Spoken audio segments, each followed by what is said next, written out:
সম্মানিত সুপ্রিয় দর্শক শ্রোতা দেশ ও প্রবাস থেকে যারা এই মুহূর্তে আমাদের সাথে আছেন অথবা আমাদের ভিডিও দেখছেন কিংবা শুনছেন সবাইকে জানাই আন্তরিক প্রীতি ও শুভেচ্ছা। বন্ধুরা, আমি কথা বলতেছি সুইট সুন্দরী একটা মিষ্টি মেয়ের সাথে প্রতিবেদন করবে যোগাযোগ করছিল কয়েকদিন আগে থেকেই। আসলে কেন আসলো প্রতিবেদনে বিস্তারিত ভিডিওতে থাকছে, ভিডিওটা আপনারা কন্টিনিউ করলে বুঝতে পারবেন।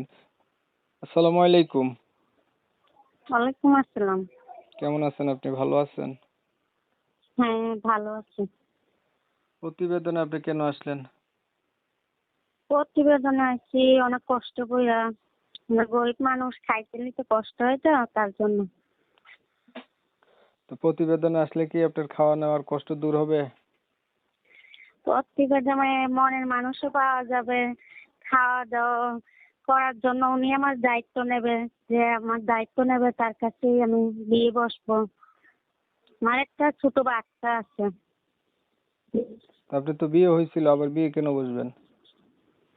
বিয়ে হয়েছিল, স্বামী ভালো না দেখা ছাইরা দিচ্ছে। পরে স্বামী নেশা করতো অনেক, স্বামী চলে গেছে তো অনেক দিন হয়ে গেছে, বাচ্চারা রেখে গেছে। বাচ্চারা নিয়ে আমি বাসা বাড়িতে কাজ করে খাই, অনেক চলতে ফিরতে কষ্ট হয়, বাচ্চার দুধ কিনতে হয়।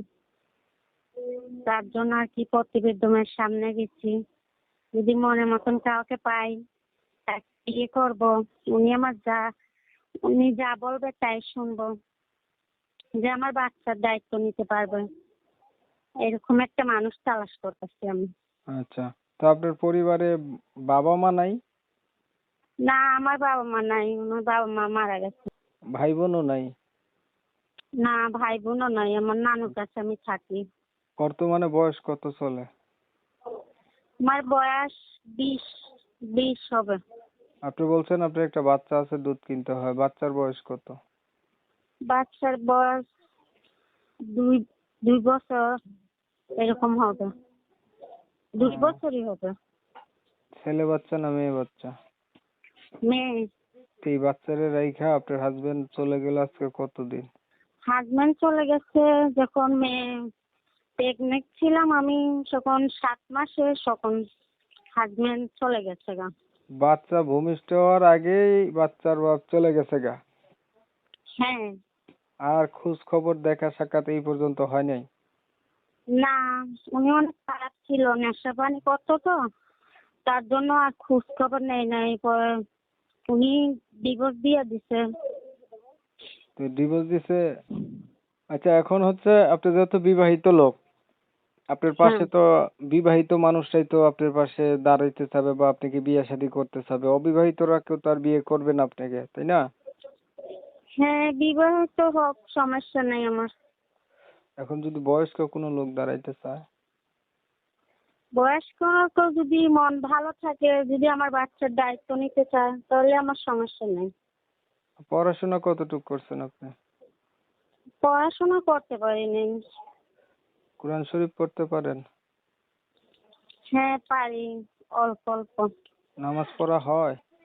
নামাজ কত সময় পড়তে পারি, কত সময় পড়তে পারি না। এই পর্যন্ত প্রতিবেদন কয়টা করছিলেন? প্রতিবেদনে কোনো সময় যাইনি, আজকেই এসেছি, এই প্রথম।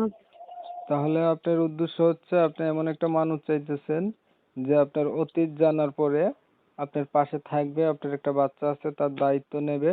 সে যদি আপনাকে হুম। ভালোবেসে বিয়ে শাদী করতে চায় আপনি করবেন, সে যেটা বলবে আপনি সেটাই শুনবেন। এই হচ্ছে আপনার উদ্দেশ্য, এর জন্যই প্রতিবেদনে আসছেন, ঠিক আছে?